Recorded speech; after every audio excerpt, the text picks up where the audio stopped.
The Book of Art for Young People by Agnes Ethel Conway and Sir Martin Conway. Please like this video so that more people have access to this content. Enjoy and also follow this channel to see other videos about art. Chapter 2. The 13th Century in Europe. Before we give our whole attention to the first picture, of which the original was painted in England in 1377, let us imagine ourselves in the year 1200, making a rapid tour through the chief countries of Europe, to see for ourselves how the people lived. The first thing that will strike us on our journey is the contrast between the grandeur of the churches and public buildings and the insignificance of most of the houses. Some of the finest churches in England, built in the style of architecture called Norman, one or more of which you may have seen, date before the year 1200, as for example Durham Cathedral and the naves of Norwich, Ely, and Peterborough Cathedrals. The great churches abroad were also beautiful and more elaborately decorated, in the north with sculpture and painting, in the south with marble and mosaic. The towns competed one with another in erecting them finer and larger, and in decorating them as magnificently as they could. This was done because the church was a place which the people used for many other purposes besides Sunday services.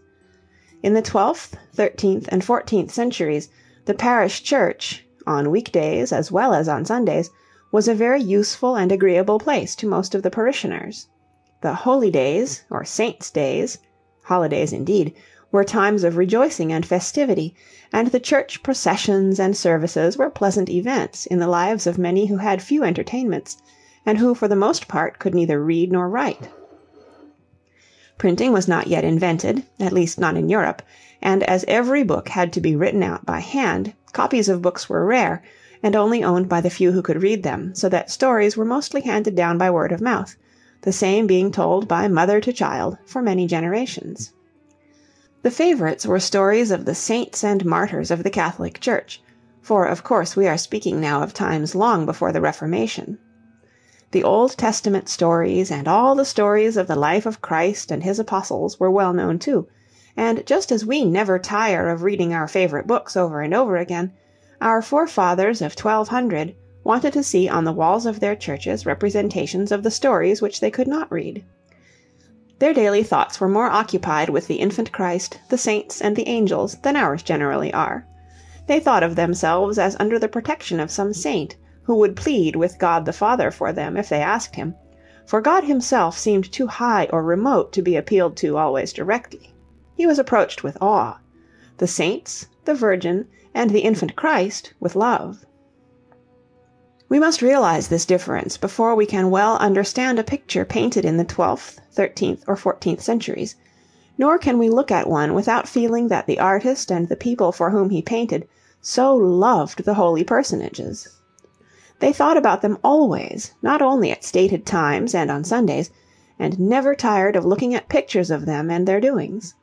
It is sometimes said that only Catholics can understand medieval art, because they feel towards the saints as the old painters did. But it is possible for anyone to realize how in those far-off days the people felt, and it is this that we must try to do. The religious fervor of the Middle Ages was not a sign of great virtue among all the people. Some were far more cruel, savage, and unrestrained than we are today. Very wicked men even became powerful dignitaries in the Church, but it was the Church that fostered the impulses of pity and charity in a fierce age, and some of the saints of the 13th and 14th centuries, such as St. Francis of Assisi and St. Catherine of Siena, are still held to be among the most beautiful characters the world has ever known. The churches of the 11th and 12th centuries in Florence were lined with marble, and a great picture frequently stood above the altar. It is difficult to realize today that the processes which we call oil and watercolor painting were not then invented, and that no shops existed to sell canvases and paints ready for use. The artist painted upon a wooden panel, which he had himself to make, plain flat, and cut to the size he needed. In order to get a surface upon which he could paint, he covered the panel with a thin coating of plaster, which it was difficult to lay on absolutely flat. Upon the plaster he drew the outline of the figures he was going to paint, and filled in the background with a thin layer of gold leaf, such as is today used for gilding frames. After the background had been put in, it was impossible to correct the outline of the figures, and the labor of preparing the wooden panel and of laying the gold was so great that an artist would naturally not make risky attempts towards something new, lest he should spoil his work. In the Jerusalem chamber of Westminster Abbey there is a 13th century altar-piece of this kind, and you can see the strips of vellum that were used to cover the joins of the different pieces of wood forming the panel, beneath the layer of plaster, which has now to a great extent peeled off. The people liked to see their Old Testament stories and the stories from the life of Christ painted over and over again. They had become fond of the versions of the tales which they had known and seen painted when they were young, and did not wish them changed, so that the range of subjects was not large. The same were repeated, and because of the painter's fear of making mistakes, it was natural that the same figures should be repeated too. Thus, whatever the subject pictured, a tradition was formed in each locality for the grouping and general arrangement of the figures, and the most authoritative tradition for such typical groupings was preserved in Constantinople, or Byzantium, from which city the Byzantine school of painting takes its name. Before 1200, Byzantium had been a centre of residence and the civilizing influence of trade for 18 centuries. It had been the capital of the Roman Empire, and less civilized peoples from the north had never conquered the town, destroying the Greek and Roman traditions, as happened elsewhere in Europe.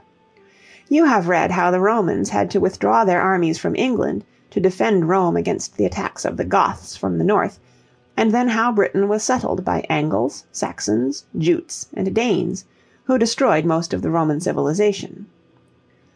A similar, though much less complete destruction took place in Italy a little later, when Goths and Lombards, who were remotely akin to the Angles and Saxons, overwhelmed Roman culture. But next to Constantinople, Rome had the best continuous tradition of art, for the fine monuments of the great imperial days still existed in the city.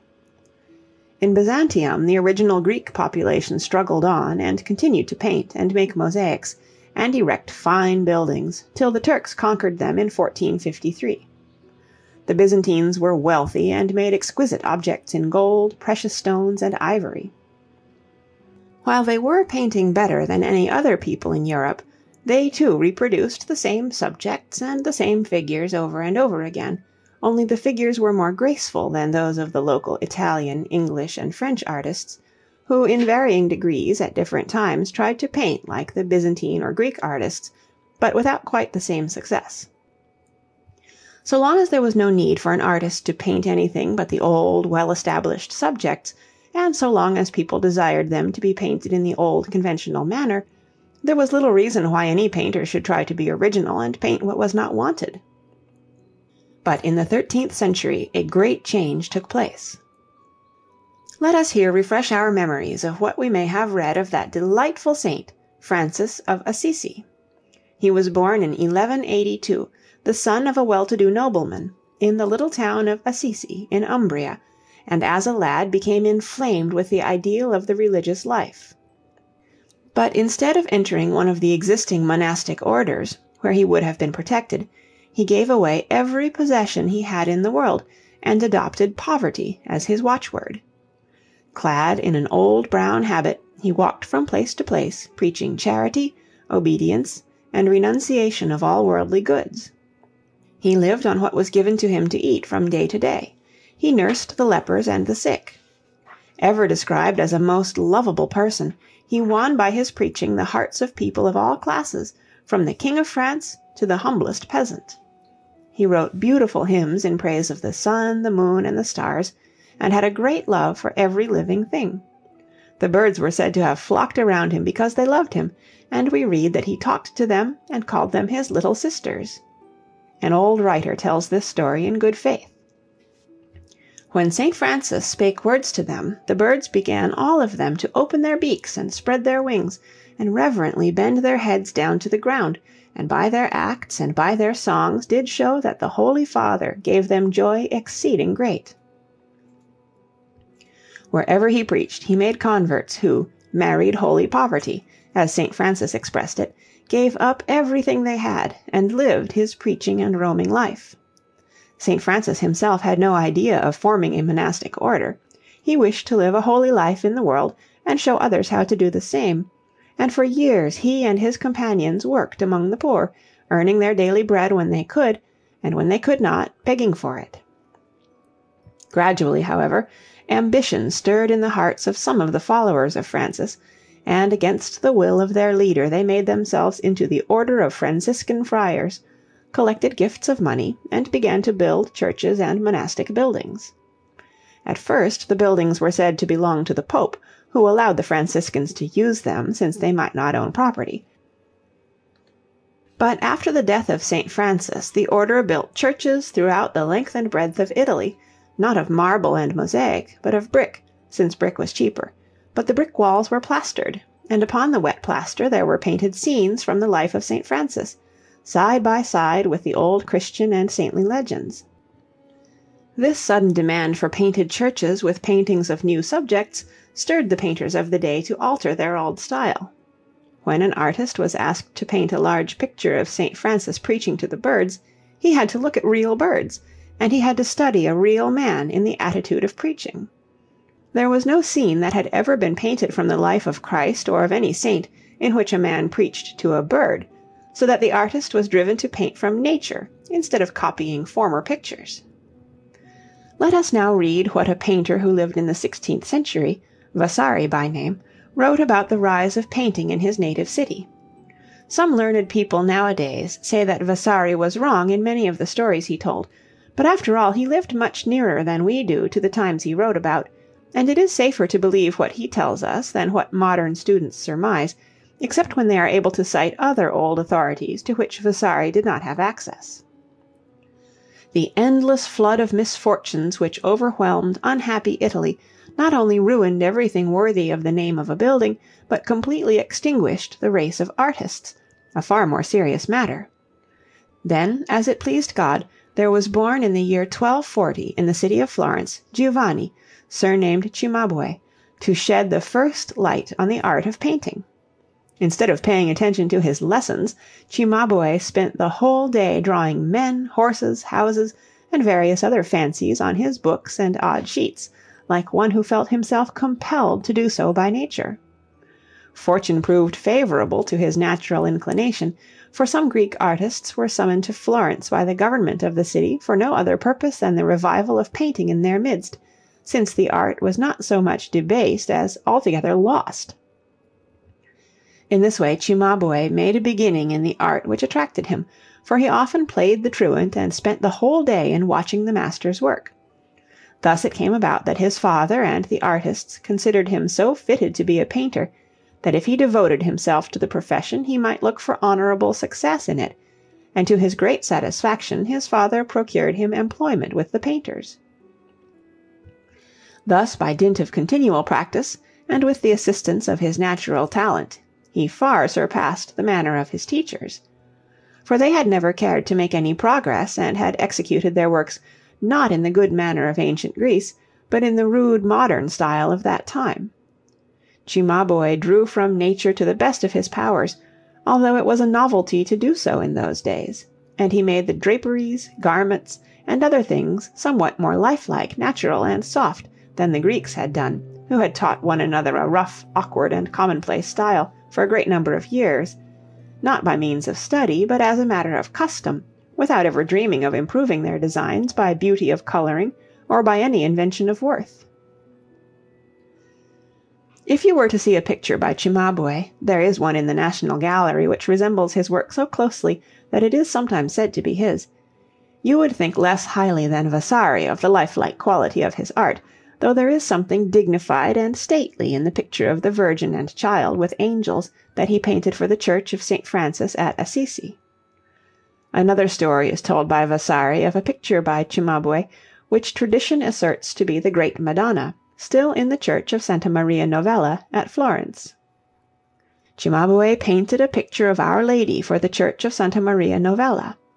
The figure was of a larger size than any which had been executed up to that time, and the people of that day, who had never seen anything better, considered the work so marvelous that they carried it to the church from Cimabue's house in a stately procession with great rejoicing and blowing of trumpets, while Cimabue himself was highly rewarded and honored. It is reported, and some records of the old painters relate, that while Cimabue was painting this picture in some gardens near the gate of Santa Piero, the old King Charles of Anjou passed through Florence. Among the many entertainments prepared for him by the men of the city, they brought him to see the picture of Cimabue. As it had not then been seen by anyone, all the men and women of Florence flocked thither in a crowd with the greatest rejoicings, so that those who lived in the neighbourhood called the place the joyful suburb because of the rejoicing there. This name it ever afterwards retained, being in the course of time enclosed within the walls of the city. For this story we may thank Vasari, because it helps us to realize the love the people of Florence felt for the pictures in their churches, and the reverence in which they held an artist who could paint a more beautiful picture of the Virgin and Child than any they had seen before. It is difficult to think of the population of a town today walking in procession to honor the painter of a fine picture, but a picture of the Madonna was a very precious thing indeed to a Florentine of the 13th century, and we may try to imagine ourselves walking joyfully in that Florentine procession, so as the better to understand Florentine art. I have repeated this legend about Cimabue because he was the master of Giotto, who is called the father of modern painting. The story is that Cimabue one day came upon the boy Giotto, who was a shepherd, and found him drawing a sheep with a pointed piece of stone upon a smooth surface of rock. He was so much struck with the drawing that he took the boy home and taught him, and soon he in his turn far surpassed his master. In order to appreciate Giotto we need to go to Assisi, Florence, or Padua, for in each place he has painted a series of wall paintings. In the great double church of Assisi, built by the Franciscans over the grave of St. Francis within a few years of his death, Giotto has illustrated the whole story of his life. An isolated reproduction of one scene would give you no idea of their power. In many respects he was an innovator, and by the end of his life had broken away completely from the Byzantine school of painting. He composed each one of the scenes from the life of St. Francis in an original and dramatic manner, and so vividly that a person unacquainted with the story would know what was going on. Standing in the nave of the upper church, you are able to contrast these speaking scenes of the lives of people upon earth with the faded glories of great-winged angels and noble Madonnas with Greek faces that were painted in the Byzantine style when the church was at its newest, before Giotto was born. These look down upon us still from the east end of the church. Giotto died in 1337, and for the next 50 years painters in Italy did little but imitate him. Scenes from the life of St. Francis and incidents from the legends of other saints remained in vogue, but they were not treated in original fashion by succeeding artists. The new men only tried to paint as Giotto might have painted, and so far from surpassing him, he was never even equaled by his followers. We need not burden our memories with the names of these Giotto-esque artists, and now, after this glimpse of an almost vanished world, we will turn our attention to England, and to the first picture of our choice. We hope you enjoyed this video. Please let us know in the comments what other art contents you would like to see. And don't forget to like this video and follow our channel. Thank you, and until the next video.